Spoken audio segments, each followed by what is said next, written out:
The United Nations wants to know who you are. This is SkyWatchTV for Wednesday, November 4th, 2015. I'm Derek Gilbert.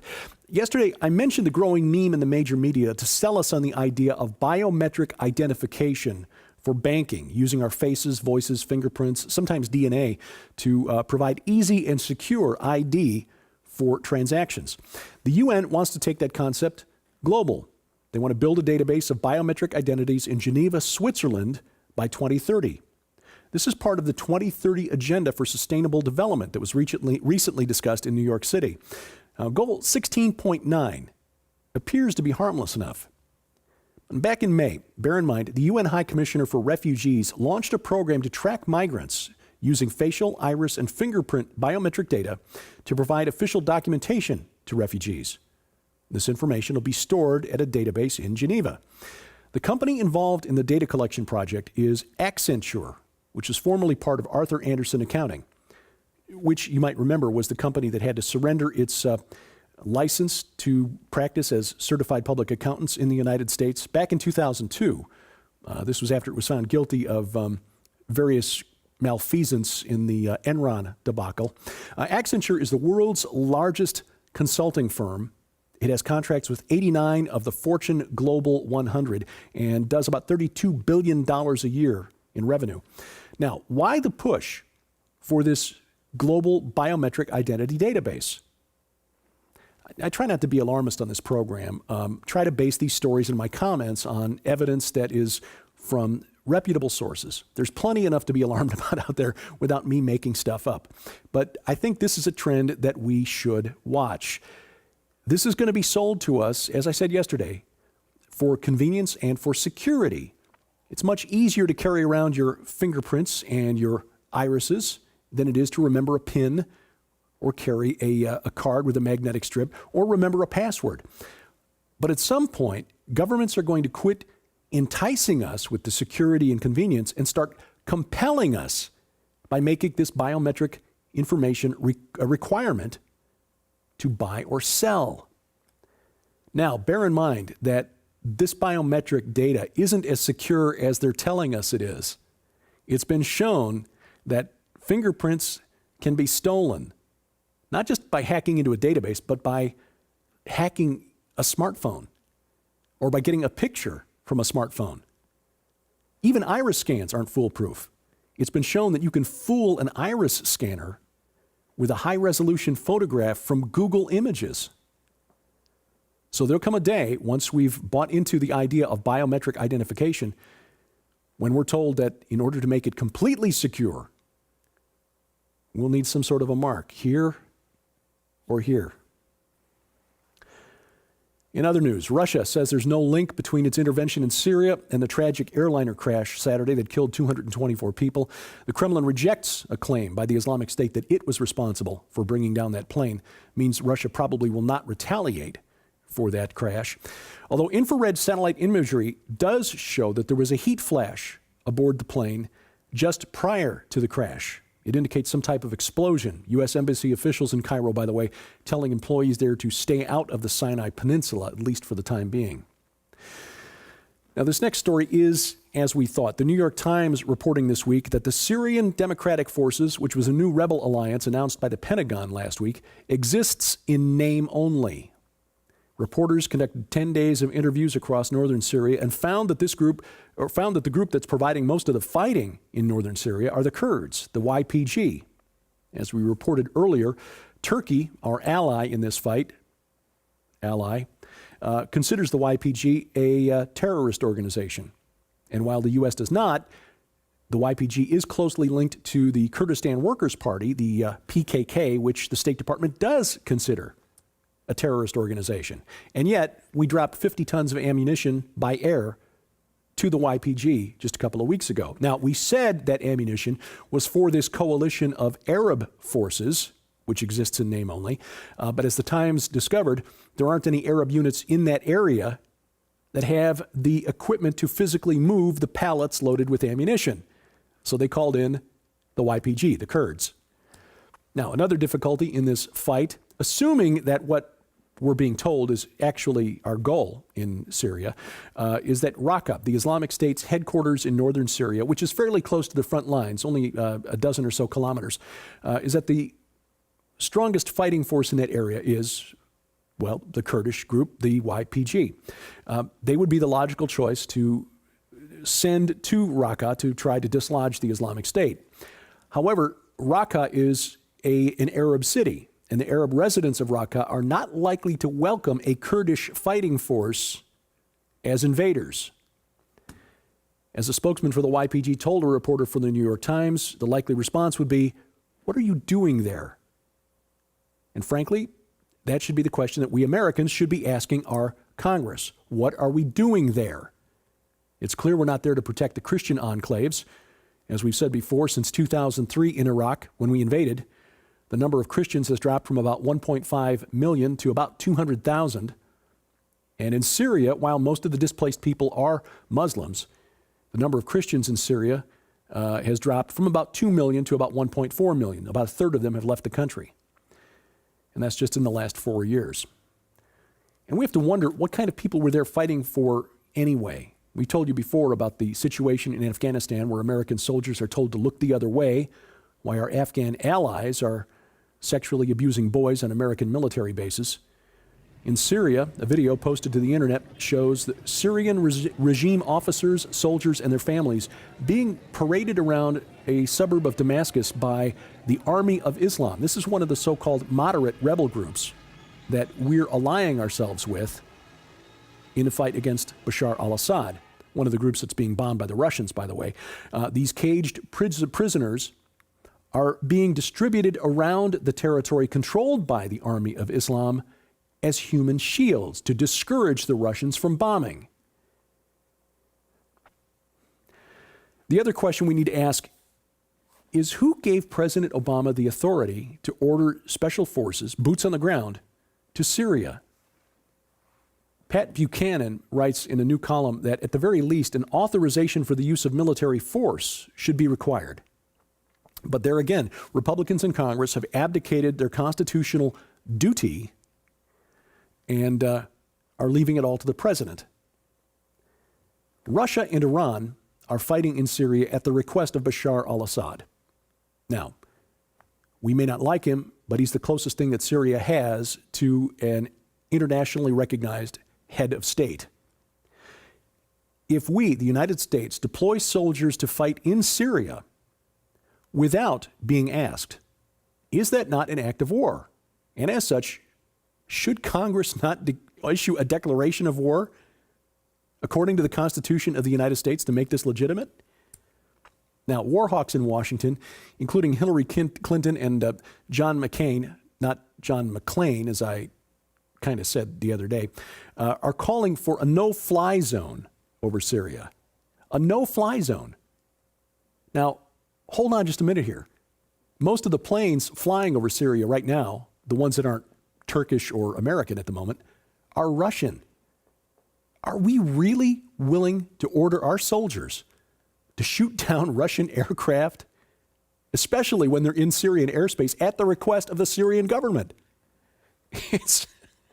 Have we really thought through where this is leading? Now, here's a wild card. As we mentioned before, there was the claim in recent weeks that a company has made a major strike, an oil strike in the Golan Heights, a field of potentially huge reserves. Now, most of the world considers the Golan Heights part of Syria. On top of this, Israel is sitting on a large reserve of natural gas out in the Mediterranean Sea, the Leviathan field and the nearby Tamar field. You just have to wonder, are these the hooks in the jaws that will bring Magog down for the uttermost parts of the north to seize great spoil? Now, in fact, this may well be the key to understanding what's going on, because understanding it through this lens makes a lot more sense than what we're being told.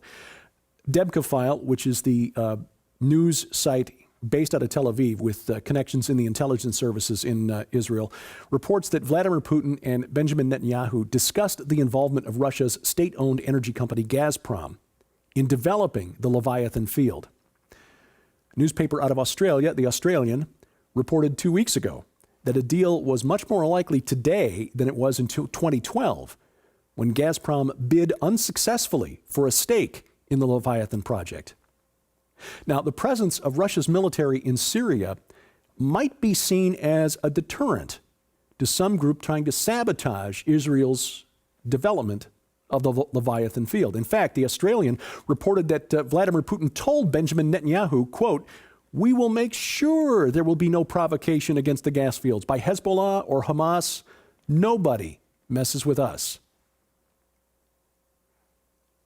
A stake for Gazprom might be protection money.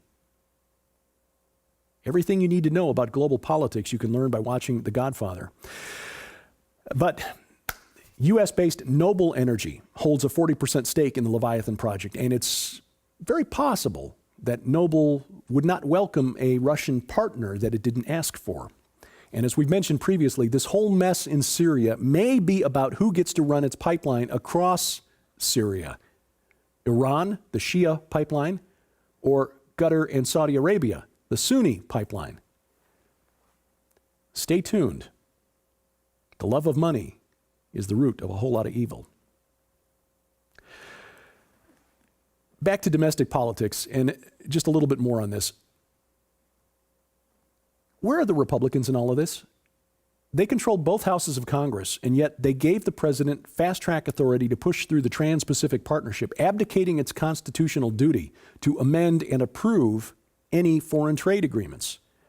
And they voted to give the president authority to make the nuclear deal with Iran, and required the president only to come up with 34 votes in the Senate instead of 67 as required by the Constitution. So if the Republicans are going to claim or put any blame on President Obama for the mess in the Middle East, they need to look themselves in the mirror first, because Congress has the authority under the Constitution. They just don't want to wield it. In Afghanistan, a new report issued Monday reveals that the Department of Defense spent $43 million building a useless gas station there. This report from the Special Inspector General for Afghanistan Reconstruction, or SIGAR, neat acronym, says the project should have cost about $500,000, and the military won't explain where the other $42.5 million went. See, the station was built by the U.S. Military Task Force for Business and Stability Operations, a group that was shut down by the Pentagon in March. And now the Pentagon says it can't answer questions about where the money went because it can't answer questions about a military division that no longer exists. Needless to say, the Special Inspector General is not pleased. The gas station, by the way, was supposed to provide compressed natural gas to Afghan citizens with cars that could burn compressed natural gas. Now, most of them can't. And the cost of converting a car to burn compressed natural gas is about $700, which is about $10 more than the average Afghan earns in an entire year. And as some analysts suspected, the U.S. Navy has in fact announced plans to sail through the South China Sea to challenge the Chinese claim to its territorial waters there twice per quarter.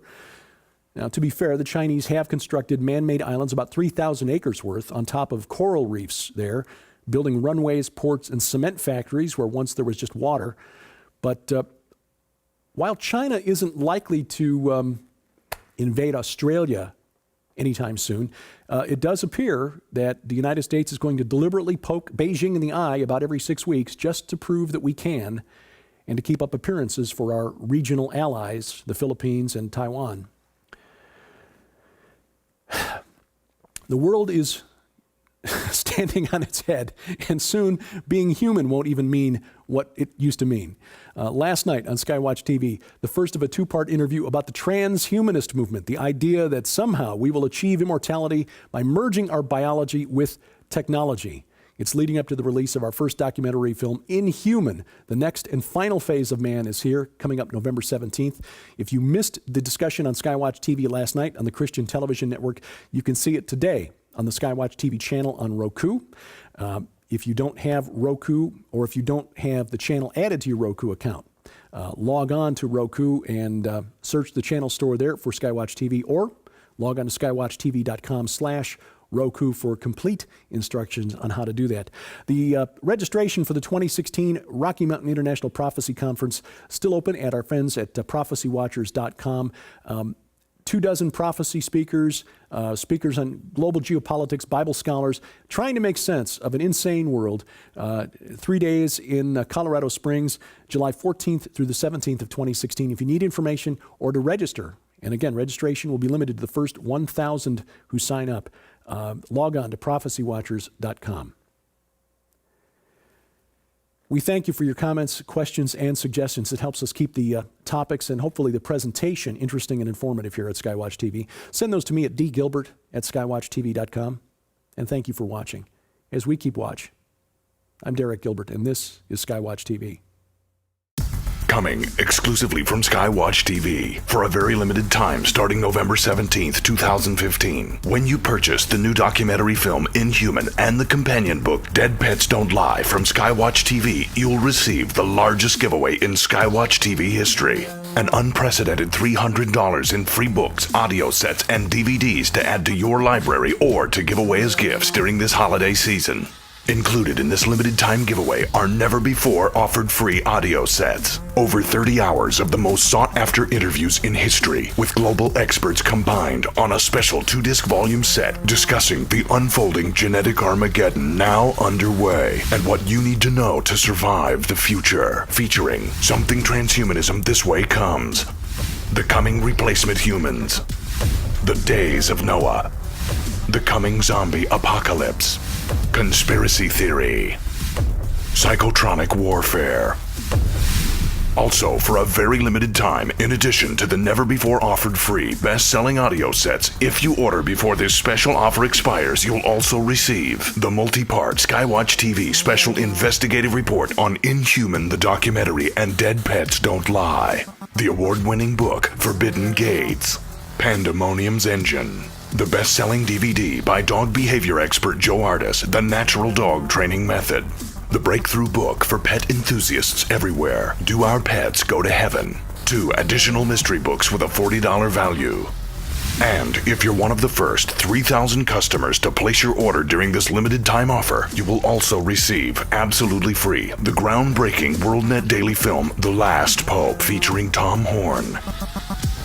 Place your order beginning November 17th, 2015. Altogether, the never-before-offered free 6 full audio series on a 2-disc volume set plus the 5 free books and 2 additional DVDs total an astounding $300 giveaway to add to your library or to give away as gifts during this holiday season.